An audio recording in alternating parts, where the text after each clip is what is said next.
Our elders say, a mouth that never rests will one day invite its own trouble. Okoni did not believe this until a skull spoke his name in the forest. The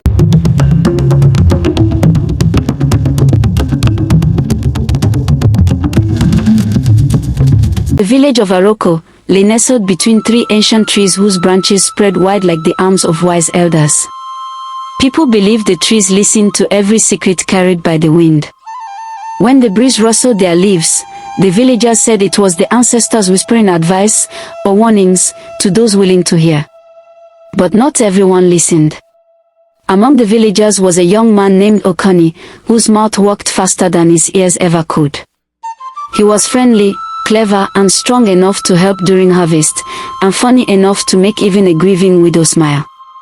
But he possessed one flaw that overshadowed all his virtues: he spoke too much, too quickly, and without restraint. Okoni could interrupt a funeral with a joke.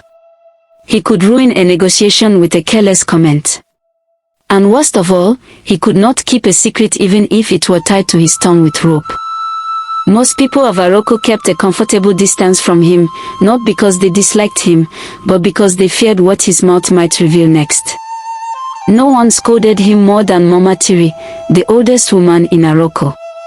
With her hunched back, slow steps, and eyes sharp as a hawk's, she saw more than any youth believed she did. Okoni, she would say, wagging a thin finger at him, a tongue that refuses to sleep will one day speak its owner into trouble. And Okoni, smiling and bowing with exaggerated respect, would respond, Mama, if I do not speak, how will I learn? Even tortoises poke out their heads to look for answers. But Mama Tiri would only sigh. There is learning, and there is poking trouble with a long stick. One afternoon, while Okoni rested under the shade of the village Iroko tree, he overheard two hunters passing quietly behind him. I swear on my spear, one whispered, I saw it. A skull that speaks words like a man. The other shuddered. Such things are taboo. Do not mention it again. But that was already too late. Okoni's ears, though slow at listening to warnings, sprang alert at the sound of mystery. A talking skull. Impossible. Or perhaps, wonderfully possible. Curiosity rippled through him like a spark in dry grass. He stood up abruptly, startling a chicken pecking near his feet. A talking skull, he repeated loudly. The hunters froze, then sighed with the frustration of men who knew their words were now loose in the wind. Okoni, one said, forget what you heard. It is dangerous knowledge. Dangerous. Okoni grinned. More reason to learn about it. The hunters exchanged looks that said, may the ancestors help this boy, but Okoni was already pacing with excitement. A talking skull, what a discovery.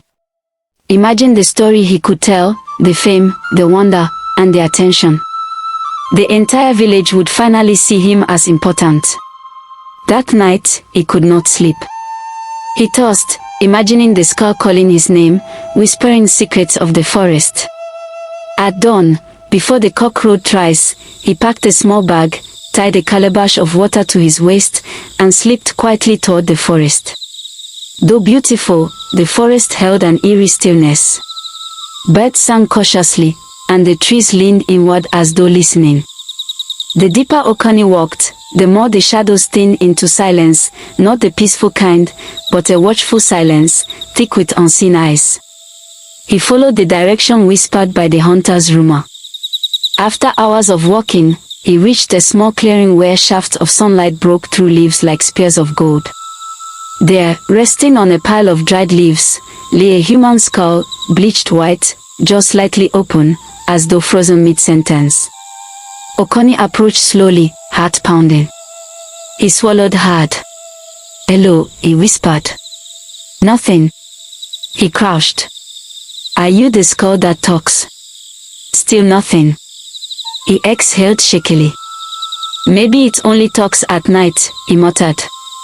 Then, a soft voice vibrated through the air. Curiosity brought you here, son of Aroko, but will it lead you safely home? Okoni leapt back with a shout. Aha! You do speak. The skull's hollow sockets seemed to darken. Why disturb the silence of the dead? Okoni stepped closer, excitement devouring his fear. Why shouldn't I disturb it? How do you speak? Who are you? Are you a spirit? Are you ask many questions, the skull interrupted. Too many. I seek knowledge. You seek attention. Okoni bristled. What is wrong with wanting people to hear me? The skull sighed, a sound like dry leaves scraping. I once had a tongue like yours. Curious. Restless. Unrestrained. It brought my death. Okoni frowned. How can a tongue kill someone? Words attract ears. Ears attract consequences. Speak carelessly, and you invite your own end. But Okoni barely heard the warning. His mind buzzed with one idea: everyone must hear about this. He would be famous, respected, sought after.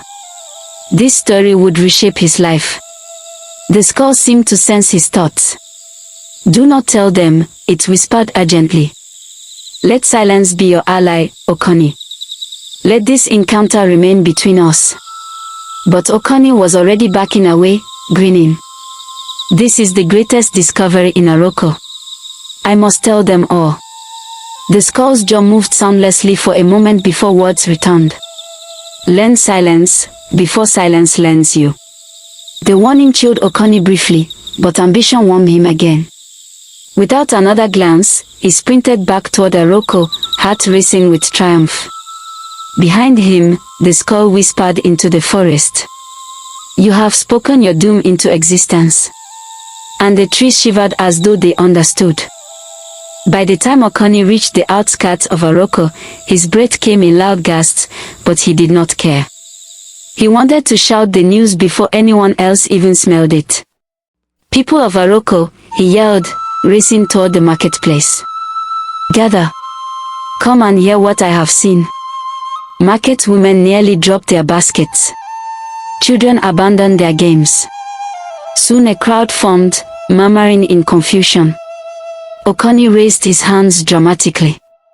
In the heart of the forest, I found a skull that speaks. A skull that warns. A skull alive with the voice of a man. Gasps rippled through the crowd. Some laughed nervously. Others muttered crossly. Mama Tiri pushed her way forward, leaning on her carved walking stick. Okoni, she said sharply, you return shouting like a mad rooster. Speak sense. It's true, Mama. I saw it with my own eyes. The skull spoke to me. An uneasy silence followed. Then someone whispered, witchcraft. Another hissed, omen of death. A trader muttered, why did he go into the forest alone? Rumors slithered across the crowd like snakes. Seeing their reaction, Okoni panicked and began adding details to keep their attention. The skull told me secrets of the forest. Ancient wisdom. It warned of a coming danger. That was the wrong thing to say. A man dashed toward the chief's palace. Before long, a gong sounded, 3 loud strikes. The king demanded Okoni's presence. Okoni stood before the chief and council of elders, heart pounding with excitement rather than fear. The king's face, carved with gentle wisdom, was now hardened with tension. Young Okoni, he said slowly, you claim to have found a talking skull. Yes, my king. It spoke clearly. It even mentioned danger. The elders exchanged troubled glances. We cannot disregard such a claim, one elder said. But neither can we alarm the people without proof. The king nodded. You will lead us to this skull. If it is truly alive with speech, the ancestors will reveal it. Okoni beamed. I will show you, my king. All of you. Come. A group gathered, the king, 3 elders, Mama Tiri, 6 warriors, and several curious villagers who followed behind despite warnings. The forest swallowed them like a great mouth. The deeper they went, the quieter the group became except Okoni, who talked tirelessly, explaining every detail from memory. Eventually they reached the clearing. There, Okoni pointed triumphantly. Behold! The skull lay exactly as he remembered, pale, silent, still. Okoni rushed to it. Speak, he begged. Tell them what you told me. Nobody moved. The forest silence pressed against their ears. Speak! Okoni shouted again, shaking the skull. Nothing. The warriors tightened their grips on their spears. Maybe it is shy, Okoni said desperately. Maybe it is a skull, Okoni, an elder interrupted sternly. Skulls do not get shy. It spoke to me. Okoni insisted. It warned me. The king's voice turned cold. You have caused fear in my kingdom with this tale. Do not play games with us. Okoni felt panic rising. He tapped the skull again.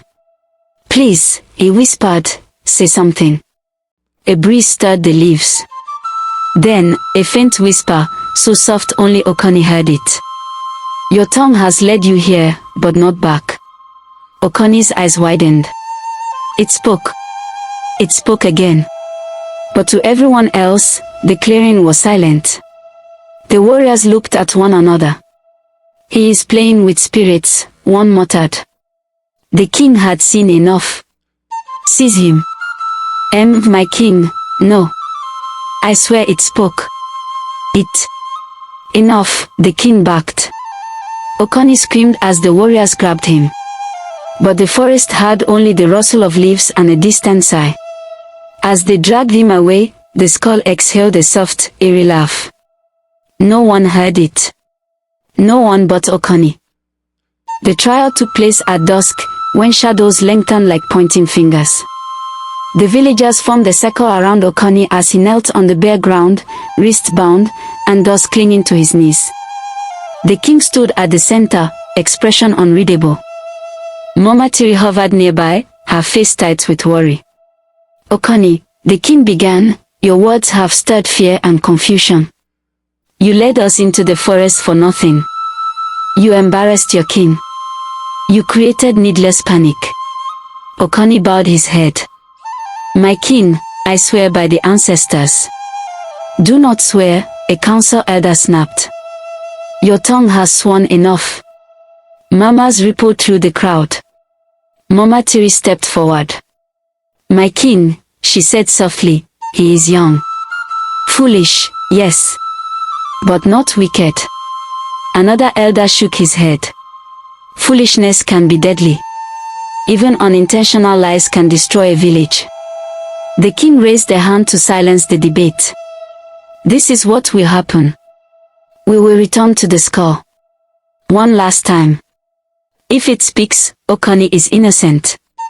If it does not, he will face punishment. Okoni lifted his head, hope flickering like a weak flame. Yes, my king. That is fair. Mama Tiri gave him a long, sad look. Child, be careful. They marched again into the forest. Torches lit their path, flames trembling with each breath of wind. Okoni walked ahead, guarded closely by two warriors. When they arrived at the clearing, the skull sat unmoved. Cold. Silent. Okoni dropped to his knees. Please, he whispered to the skull, help me. Speak. Save me. The skull remained quiet. The king sighed with disappointment. We have wasted enough time. Wait. Okoni cried, tears filling his eyes. Give it a moment. Give me a moment. He leaned in closer, whispering frantic pleas. Then, the skull whispered back softly. You were warned. Your tongue has become your enemy. Louder. Okoni begged. Please. They cannot hear you. The skull continued. Speech without restraint destroys the speaker. Silence could have saved you. Please. Okoni shouted, grabbing it. But the skull fell silent again, jaw frozen, eyes hollow. The king turned away. He is guilty. No. Okoni screamed. It spoke. I swear it spoke. But warriors seized him firmly. Mama Tiri wiped a tear. Oh, child. I told you. I told you. As they dragged him away, something happened. The skull's jaw moved. Then in a voice clear as daylight, yet heard only by the trees, it spoke loudly. Silence saves the wise, but destroys the foolish. Okoni heard it. The others did not. And for the first time in his life, Okoni fell completely silent. By decree of the king, Okoni was punished, but his fate varied depending on the version the villagers later told. Some said he was banished into the forest, where he eventually vanished. Some said he lived the rest of his life as a quiet wanderer, speaking only in whispers. Others claimed he took a vow of silence and became a hermit, teaching children the value of listening. But all versions agreed on one thing. Okoni learned the power of silence. Mama Tiri later gathered the children beneath the Iroko tree and told them, a person who keeps talking will one day talk away their peace. Remember this story, little ones. Let your words build, not break. Let silence be a friend, not a stranger. And so the tale of the talking skull lived on, not as a story of magic or spirits, but as a lesson. Curiosity must walk with wisdom. And speech must walk with restraint.